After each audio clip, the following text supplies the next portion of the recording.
terroristes perpétrés par des individus armés non identifiés évoluant sur une vingtaine de motos et en support à D. Cette attaque n'a pas fait de victimes en vie humaine, mais a causé des dégâts au niveau de la brigade de gendarmerie incendiée 2 véhicules FAMA. Le renfort qui a quitté Djema a surpris l'ennemi en cours de route et d'intenses combats ont été engagés. L'ennemi a fui en abandonnant des corps sur place ainsi que des motos. La situation est sous contrôle et le ratissage se poursuit normalement.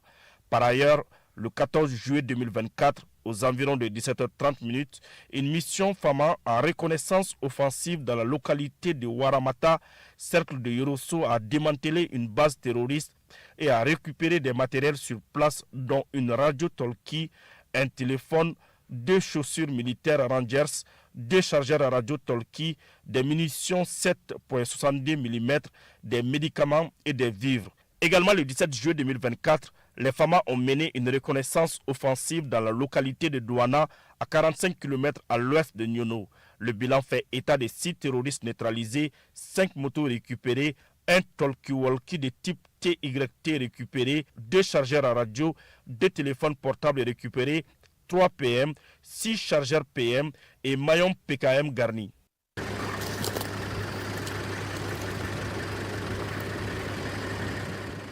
Se mobilisent au quotidien pour asseoir un climat de paix sur l'ensemble du territoire national. En ce sens, nos vaillantes forces de défense et de sécurité ont, dans le cadre de leurs missions opérationnelles de routine, conduit diverses actions d'envergure dans la période comprise entre le 14 et le 17 juillet de cette année. Voici un aperçu de ces activités. Dans la région de Tillabéri, sur la rive gauche du fleuve Niger, dans le cadre de l'opération Al-Mahou, un calme relatif est observé dans la partie ouest du pays depuis un certain temps avec l'interpellation de plusieurs terroristes. Cependant, dans la zone de Abala, nous assistons à une recrudescence des vols de bétail et quelques incursions terroristes sur les axes routiers les jours des marchés hebdomadaires.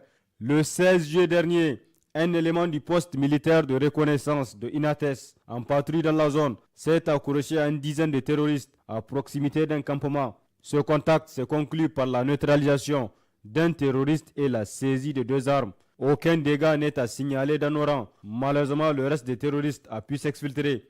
En outre, la veille, un terroriste ayant placé un engin explosif improvisé à la relève descendante du DPMR a explosé avec sa propre mine en cherchant à la désamorcer. Dans la même région, sur la rive droite du fleuve Niger, dans le cadre de l'opération NIA, des patrouilles effectuées en début de semaine autour de Goundey, près de Dargol et dans la zone de Bankilare, ont permis de neutraliser 13 terroristes et d'en arrêter 29 autres.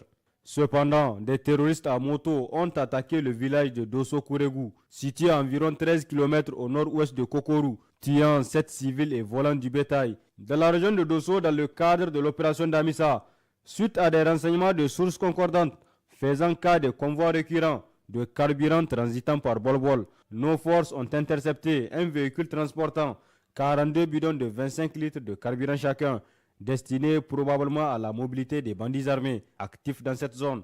Malheureusement, les trafiquants ont pris la fuite avant leur interpellation en abandonnant la cargaison. Dans la région de Tawa, dans le cadre de l'opération Chara, une reconnaissance offensive autour de Tassara a conduit à l'arrestation d'un malfrat à bord d'un véhicule avec la saisie d'une AK-47, de 2 chargeurs garnis et de divers autres effets. Une autre patrouille a immobilisé un tricycle transportant 1515 litres de gasoil à l'embranchement de Keita. Dans la région de Zender, au sein de la zone de défense numéro 3, dans le cadre de la lutte contre la contrebande, une opération menée en début de semaine à Zender s'est soldée par la saisie de plus de 2300 cartouches de cigarettes de diverses marques. Dans la région d'Agadez, au sein des zones de défense numéro 2 et 8, les opérations de sécurisation sont menées au quotidien, en dépit de la vaste étendue de la zone. En effet, au cours de cette semaine, les patrouilles exécutées ont abouti à l'interpellation dans le village de Shirfa d'un bandit armé d'une AK-47. Il serait probablement en lien avec les groupes de bandits attaquant les paisibles orpailleurs. Lors d'une patrouille opérée cette fois-ci dans le secteur de Asamaka, 4 individus de nationalité étrangère ont été capturés à bord de 2 véhicules Hilux transportant des explosifs et des détonateurs. Les mises en cause ont été remises aux services compétents pour la poursuite des enquêtes. Aussi, dans le cadre de la lutte contre le banditisme, un véhicule impliqué dans plusieurs attaques en Algérie a été intercepté à Tabarkat. La recherche des complices des 2 personnes interpellées a conduit à la saisie d'une dizaine de cartons de cigarettes.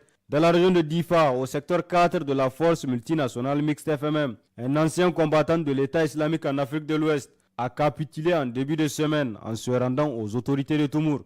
Lors de sa reddition, il a remis une arme AK-47 munie de 2 chargeurs garnis, ainsi que du matériel destiné à la fabrication d'engins explosifs improvisés. Dans le secteur de Niamey, dans le cadre de l'opération Kinshasa, une opération coup de poing a été initiée pour contrer la prolifération des points de vente de carburant de contrebande. Cette action a permis d'interpeller 21 individus et de confisquer 1225 litres de carburant ainsi que divers accessoires. De telles opérations se poursuivront pour assainir la capitale et éviter que ce carburant ne soit acheminé aux terroristes. Les contrevenants s'exposent à la rigueur de la loi. Dans l'après-midi du 1er juin, la ville habituellement sereine de Mansilla, située dans la région centrale du Burkina Faso, était confrontée à une menace sans précédent. Une attaque terroriste a éclaté contre une position stratégiquement vitale, déclenchant une alerte urgente auprès des forces aériennes. La réponse fut rapide et décisive. Le fiable drone Akinci a été immédiatement déployé, prenant son envol pour faire face à la menace imminente. Les assaillants, pris au dépourvu par la mobilisation rapide des forces aériennes, commencent à battre en retraite vers l'est. La poursuite était incessante. Les forces aériennes ont exécuté plusieurs frappes précises,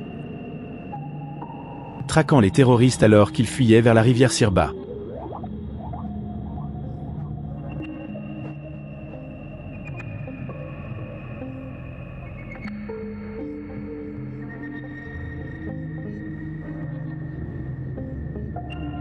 La situation s'est intensifiée lorsque les militants, désespérés de s'échapper, sont montés à bord de motos.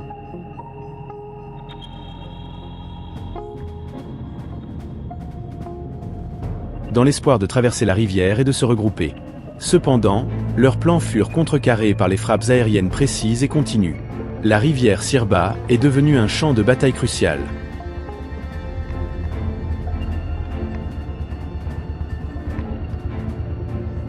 Alors que les terroristes tentaient de passer, les forces aériennes maintenaient leur pression.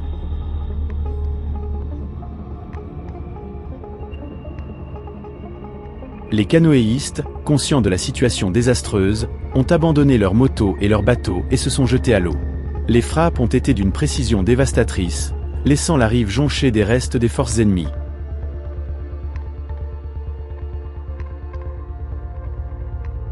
La surveillance s'est poursuivie toute la nuit pour garantir qu'aucun terroriste ne s'échappe dans l'obscurité.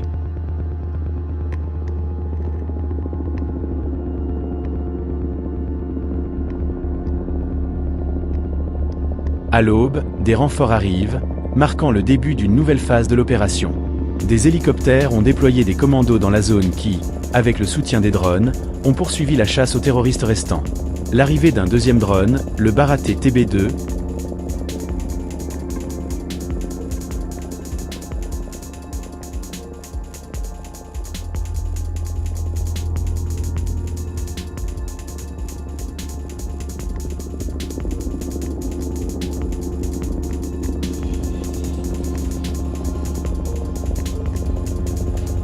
a encore renforcé les forces, supprimant toute tentative de fuite de l'ennemi. Les opérations ne montrent aucun signe de ralentissement. La poursuite incessante s'est étendue jusqu'à Hamo, où les criminels en fuite ont été à nouveau enfermés et frappés. La campagne s'est poursuivie jusqu'à Boliel, avec une force plus importante déployée pour neutraliser les terroristes.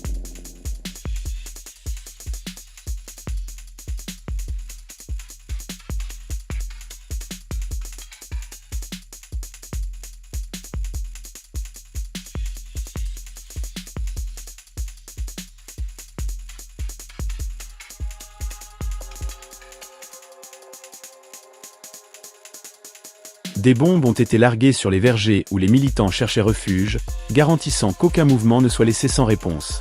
Aux premières heures du 17 juin, toute la population du Burkina Faso de l'engagement des forces armées nationales pour la libération de notre chère patrie. Donc les hommes consentent vraiment d'efforts énormes sur le terrain.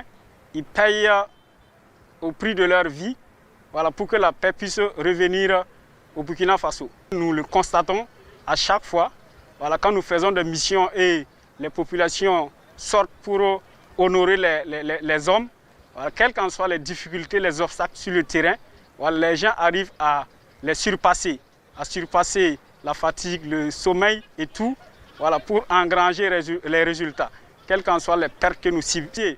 Toutes ces populations qui reconnaissent les efforts consentis par les forces de défense et de sécurité et également lancer un appel à ceux qui, jusqu'à présent, n'ont toujours pas compris, voilà, que les forces de défense et de sécurité ont besoin de leur encouragement.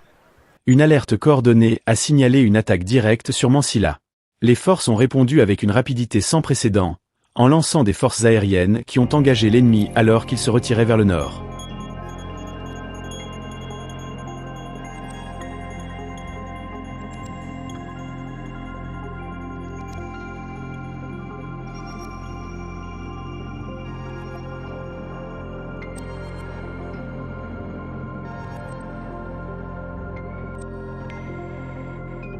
Les forces aériennes de poursuite ont exécuté une série de frappes, perturbant la colonne ennemie et dispersant ses forces. Le 15 juin a apporté une nouvelle vague d'alerte, cette fois à Nangoyarse, dans la région de Weguya.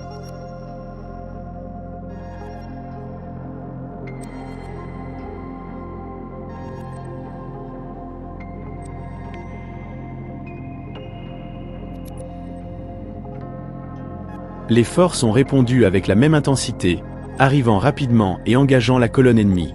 Les forces aériennes de chasse préparèrent et lancèrent des attaques, frappant la colonne à mesure qu'elle avançait.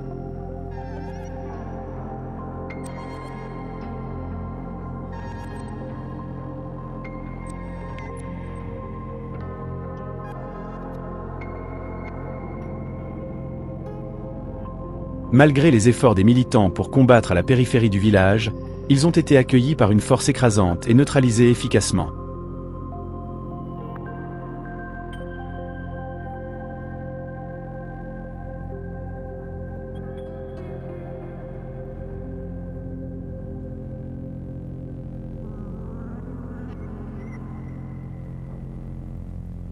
Ces semaines d'opérations intenses ont mis en valeur le courage, la vigilance et le sens tactique des forces combattant le terrorisme. Chaque frappe, chaque poursuite et chaque engagement témoignaient de leur dévouement à éradiquer la menace. Les événements de Mansilla et au-delà resteront dans les mémoires non seulement comme des batailles, mais aussi comme une saga de résilience et d'engagement inébranlable en faveur de la paix et de la sécurité. Les conséquences de ces opérations ont eu un impact significatif sur la région. Les actions rapides et décisives des forces aériennes, combinées à la poursuite incessante des forces terrestres, ont considérablement affaibli les réseaux terroristes opérant dans la région.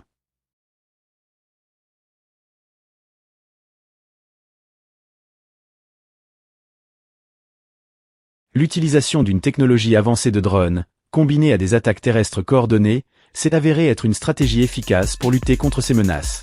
Les forces aériennes ont joué un rôle crucial dans ces opérations, démontrant l'évolution de la guerre moderne.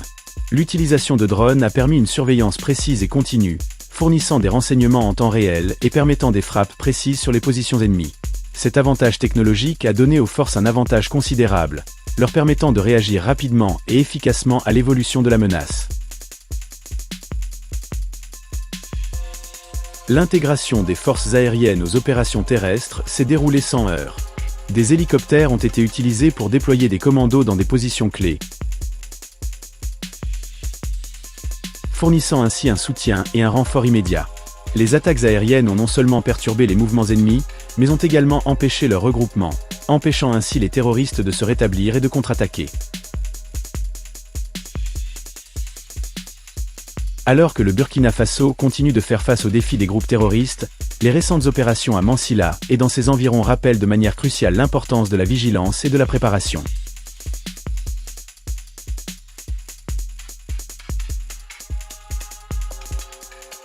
Le dévouement et le courage des forces impliquées dans ces opérations ont établi une nouvelle norme en matière de lutte contre le terrorisme dans la région.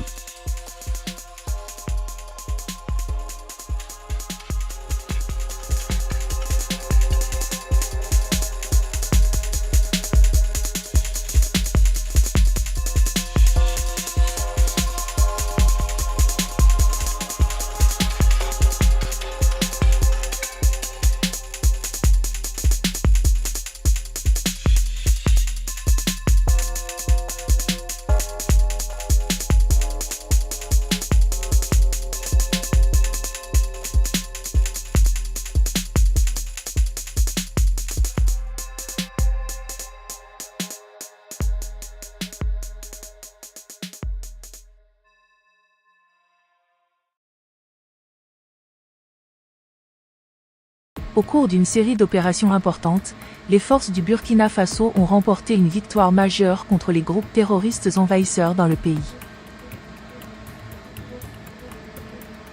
Vendredi 24 mai, l'armée de l'air du Burkina Faso a été alertée d'une attaque à grande échelle qui constituait une menace imminente pour un village local.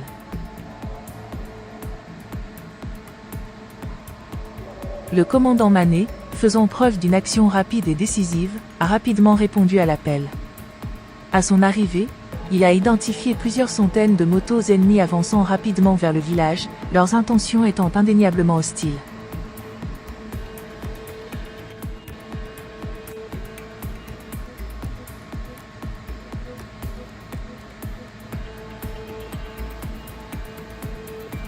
Conscient du potentiel d'un massacre, le commandant Mané a pris la décision cruciale de déployer un petit missile.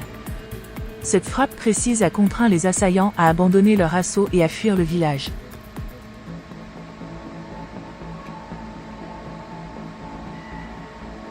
La rapidité de réflexion et d'action du commandant Mané a permis d'éviter ce qui aurait pu être un événement catastrophique. Alors que les attaquants tentaient de battre en retraite, l'armée de l'air a mené des frappes de suivi précises.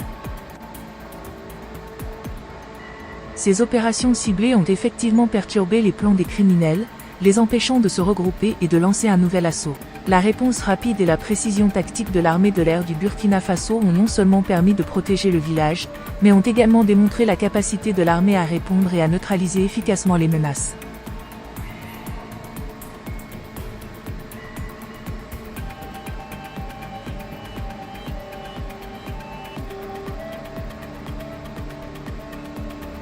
Ont révélé un important rassemblement de criminels dans une zone d'ordure, se préparant à un attentat.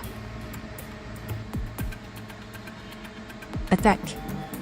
Le groupe s'était rassemblé sous les arbres, ignorant qu'il était étroitement surveillé par l'armée de l'air du Burkina Faso. Dans le cadre d'une réponse rapide et décisive, des frappes ciblées ont été lancées, mettant le feu à la zone et neutralisant efficacement la menace.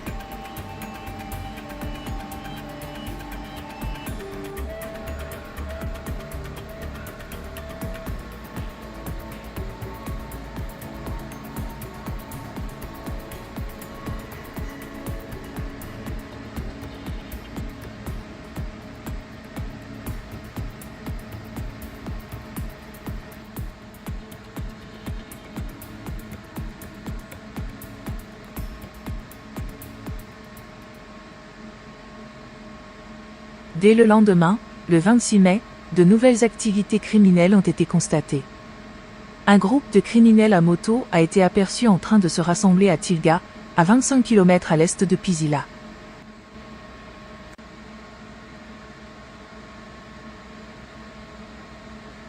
Une fois de plus, ils ont cherché refuge sous les arbres, cette fois des manguiers, dans l'espoir d'échapper à la détection.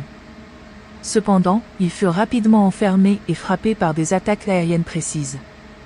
L'incendie qui a suivi a consumé leur logistique et leur personnel, perturbant leurs plans et causant des dégâts importants. Plus tard dans la même journée, un autre groupe de criminels s'est rassemblé sous les grands arbres Borom, dans le centre-nord. Cette fois, une observation et une coordination minutieuse ont conduit à une opération rapide et bien exécutée impliquant des unités des forces spéciales.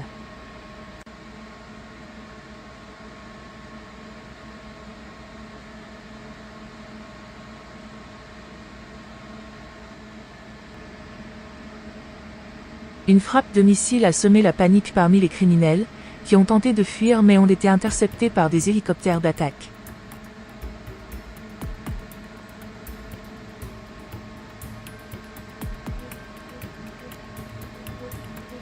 Des forces spéciales ont ensuite été déployées pour prendre en charge les survivants, sécuriser la zone et récupérer toute la logistique laissée sur place.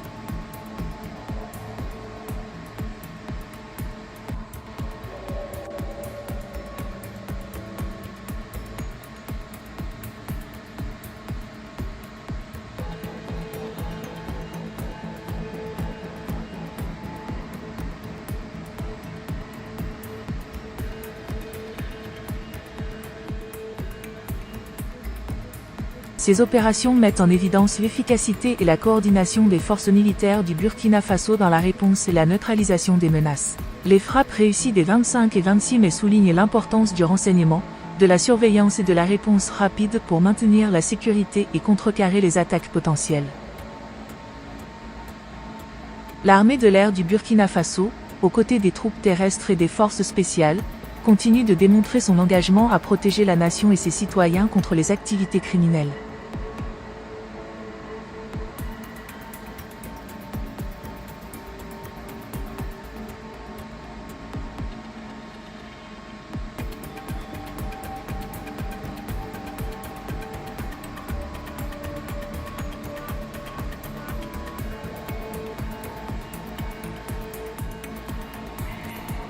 La guerre en Libye, qui a débuté en 2011, a entraîné une importante déstabilisation régionale. L'effondrement de l'autorité centrale en Libye a permis aux groupes terroristes et aux milices d'accéder à de vastes stocks d'armes, qui ont ensuite fait l'objet d'un trafic transfrontalier. Cet afflux d'armes et la prolifération de groupes militants ont eu des répercussions durables sur les pays voisins, notamment ceux du Sahel.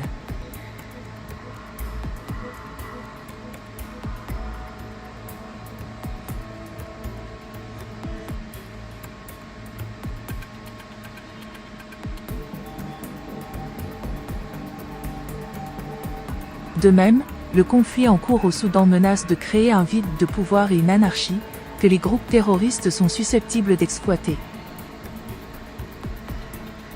La fragmentation du contrôle de l'État et l'émergence de diverses factions armées peuvent entraîner une augmentation de la contrebande d'armes, du trafic d'êtres humains et des mouvements de combattants à travers des frontières poreuses. Cela pourrait renforcer davantage le pouvoir des organisations terroristes telles qu'Al-Qaïda au Maghreb islamique, AQMI, l'État islamique au Grand Sahara, UIGS, et d'autres groupes militants actifs au Burkina Faso et au Sahel.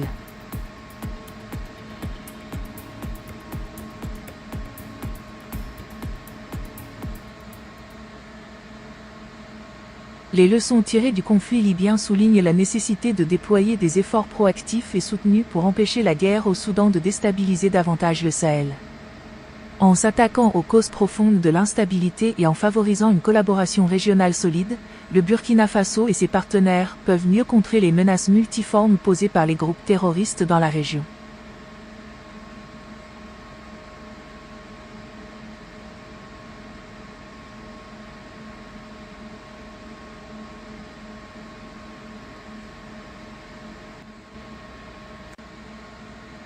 Si vous aimez le travail que je fais, gentiment partagez mes vidéos et abonnez-vous à ma chaîne. Merci de visiter ma chaîne.